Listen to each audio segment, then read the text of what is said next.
Hello नमस्कार आदाब सलाम सत श्री अकाल। केम छो कस्से काय केरो हाल है के ना छी यहाँ सब कैसन वानी हाउ आर यू कैसे हैं आप केम ना चो मनक्कम खम्मा कनी हुकुम केमती अच्छंती की खबर नमस्तुभ्यं राधे राधे राम राम। देवी और सज्जनों, आज के इस वीडियो में मैं राजा मिश्रा आपको बताने जा रहा हूं कि तुला लग्न की कुंडली में देव गुरु बृहस्पति का क्या फल है।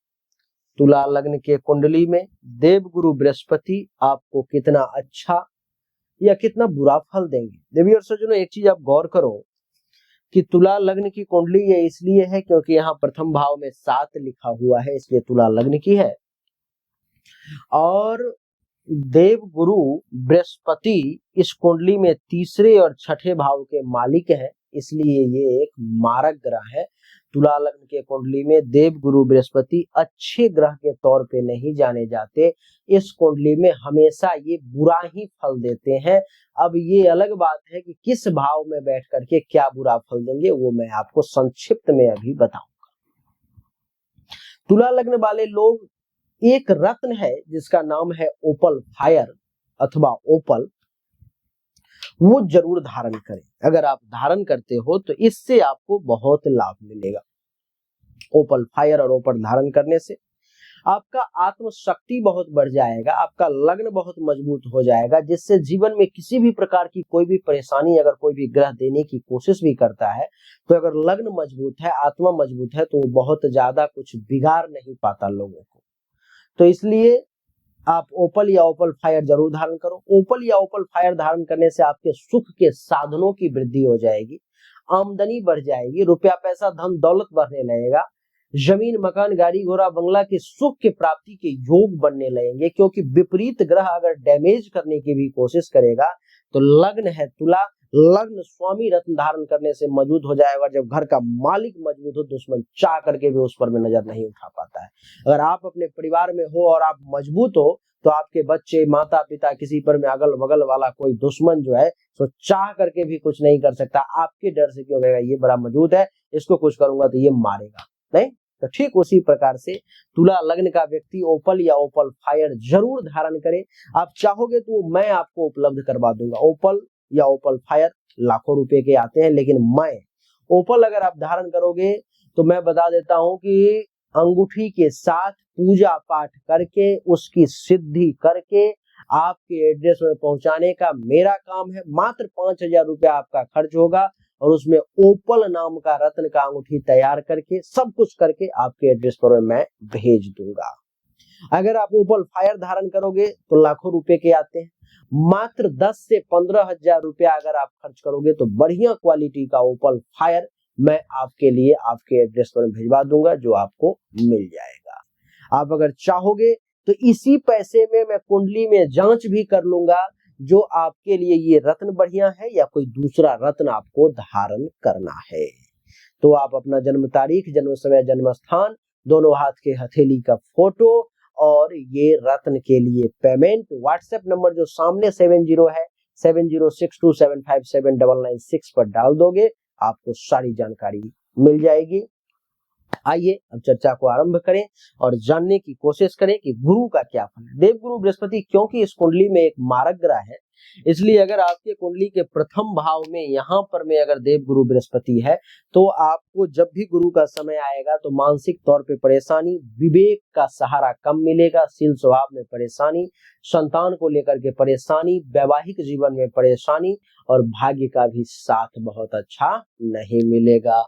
देव गुरु बृहस्पति अगर कुंडली के दूसरे भाव में विराजमान है तो परिवार में टेंशन तनाव का योग, जमा पूंजी का हाथों से निकलना, दुश्मनों के द्वारा परेशानी, चिंता, हेल्थ इशू, कर्ज, केस मुकदमा और हर काम में रुकावट बाधा के योग, पिता तुल्य लोगों से भी टेंशन तनाव के योग, इज्जत प्रतिष्ठा मान सम्मान में कमी। देव गुरु बृहस्पति अगर कुंडली के तीसरे भाव में आपके कुंडली में बैठे हुए हैं तो पराक्रम में कमी, धैर्य का कमजोर होना, गुप्त शत्रु के द्वारा परेशानी, दाम्पत्य जीवन में परेशानी का योग, भाग्य का साथ न मिलना और आमदनी के क्षेत्र में भी रुकावट का योग बनेगा। देवी और सज्जनों, अगर आपके कुंडली में देव गुरु बृहस्पति कुंडली के चौथे भाव में विराजमान है तो नीच का हो गया यहाँ पर में, तो सुख में कमी, जमीन मकान गाड़ी घोड़ा बंगला अचल संपत्ति के रिगार्डिंग टेंशन तनाव का योग और हर कार्य में रुकावट बाधा के योग, पिता पिता तुल्य लोगों से परेशानी, इज्जत प्रतिष्ठा मान सम्मान में कमी का योग, और नवम दृष्टि 12वें भाव पर में तो खर्चा धन हानि अस्पताल का खर्चा एक्टिवेट के योग। गुरु अगर आपके कुंडली के पंचम भाव में है तो पुत्र प्राप्ति का योग बनाएगा, आपको पुत्र संतान का प्राप्ति होंगे, सुख मिलेगी, लेकिन संतान के लिए परेशानी। आपको बता दूं कि आपके पास जो विद्या बुद्धि है उसका देव गुरु आपको सही से इस्तेमाल नहीं करने देंगे। अचानक से धन हानि का योग, भाग्य का साथ न मिलना, ससुराल से टेंशन तनाव, आमदनी के क्षेत्र में रुकावट के योग, और इच्छा पूर्ति में परेशानी, और मानसिक तौर पे बहुत ज्यादा डिस्टर्ब करेगा ये गुरु। कुंडली के छठे भाव में देव गुरु अगर विराजमान है अपनी ही राशि में, फिर भी आपको परेशान करेगा। इस समय में आपको चिंता, हेल्थ वाइज इशू, कर्ज, केस मुकदमा, अपयश, कलंक, शोक और दुख, पेट से संबंधित परेशानी, पंचम दृष्टि दशम भाव पर में पिता पिता तुल्य लोगों से परेशानी, इज्जत प्रतिष्ठा मान सम्मान में कमी का योग, और सप्तम दृष्टि जो है जो कुंडली के 12वें भाव पर में खर्चा धन हानि अस्पताल खर्चा एक्टिवेट, और नवम दृष्टि दूसरे भाव पर परिवार में टेंशन तनाव कलह की स्थिति, पड़ोसी के साथ भी परेशानी। और आपकी जानकारी के लिए बता दो कि जमा पूंजी भी खत्म करने की कोशिश। अगर देव गुरु बृहस्पति कुंडली के सप्तम भाव में है तो जीवन साथी के साथ टेंशन तनाव, काम वासना की अधिकता, वैवाहिक जीवन में परेशानी, दैनिक रोजगार का अच्छा न चलना, आमदनी के क्षेत्र में रुकावट, मानसिक तौर पे परेशानी, पराक्रम में कमी का योग। देव गुरु बृहस्पति अगर कुंडली के अष्टम भाव में है, देवी और सज्जनों दुर्घटना, एक्सीडेंट की स्थिति, हर काम में रुकावट के योग, और आपको बता दूं कि अस्पताल का खर्चा एक्टिवेट, परिवार में कलह, धन धान्य संपत्ति की कमी और सुख में कमी का योग। देव गुरु बृहस्पति अगर आपके कुंडली के नवम भाव में है तो भाग्य का साथ ना मिलना, धर्म कर्म के पालन करने में परेशानी, मानसिक तौर पे परेशानी, पराक्रम में कमी, और संतान में पुत्र प्राप्ति का योग, लेकिन संतान के सुख में कमी का योग। अगर कुंडली के दसम भाव में अगर देव गुरु बृहस्पति है तो उच्च का हो गया, तो यहाँ पिता पिता समान व्यक्ति से लाभ, धन धान्य संपत्ति की प्राप्ति, इज्जत प्रतिष्ठा मान सम्मान में वृद्धि, परिवार के लोगों से सुख, जमीन मकान गाड़ी घोड़ा बंगला का सुख, और दुश्मनों के नाश की स्थिति भी सामने आएगी। देवगुरु बृहस्पति अगर आपके कुंडली के एकादश भाव में है, देवी और सज्जनों, तो आय में कमी, लाभ में कमी, उपलब्धि की प्राप्ति में कमी, मनोकामना की पूर्ति में कमी, और पराक्रम में कमी, और संतान के सुख में कमी, दाम्पत्य जीवन में परेशानी का योग। अगर देवगुरु बृहस्पति कुंडली के 12वें भाव में है तो दुश्मनों के द्वारा परेशानी, चिंता, हेल्थ वाइज इशू, कर्ज, केस मुकदमा, अपयश, कलंक, धन हानि के योग, अस्पताल का खर्चा एक्टिवेट, आंख से संबंधित परेशानी, सुख में कमी, जमीन मकान गाड़ी घोड़ा बंगला के रिगार्डिंग परेशानी, और मृत्यु अथवा मृत्यु तुल्य कष्ट का भी योग बनाएगा देवगुरु बृहस्पति। तो देवी और सज्जनों, ये है तुला लग्न के कुंडली में कभी भी देवगुरु बृहस्पति का पीला पुखराज धारण ना करें, नहीं तो आपके जीवन को बर्बाद कर देगा, तहस नहस करके ये रख देगा। तो देवी और सज्जनों, यही छोटा सा वीडियो था हमारा, जिसमें हमने आपको बताने की कोशिश की कि तुला लग्न के कुंडली में गुरु का क्या फल होता है, जब भी जीवन में गुरु की महादशा अंतर्दशा आएगी तो आपको क्या फल मिलेगा। और एक बात और, ओपल या ओपल फायर आप जरूर धारण करें, जीवन को बदलने वाला ये आपका 10-5 हजार रुपया खर्चा साबित होगा और बहुत अच्छा रहेगा आपके लिए।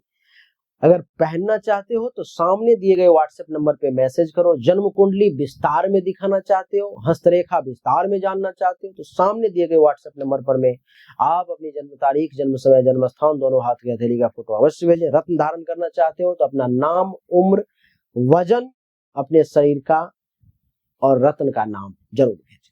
आपको अच्छा लगा तो वीडियो को लाइक करें, शेयर करें, चैनल को सब्सक्राइब करके इसके बेल आइकन के बटन को दबा दें। एक बार फिर से आप सभी का बहुत बहुत धन्यवाद। Thank you so much. जय हिंद, वंदे मातरम। बोलिए राधे राधे, राम राम।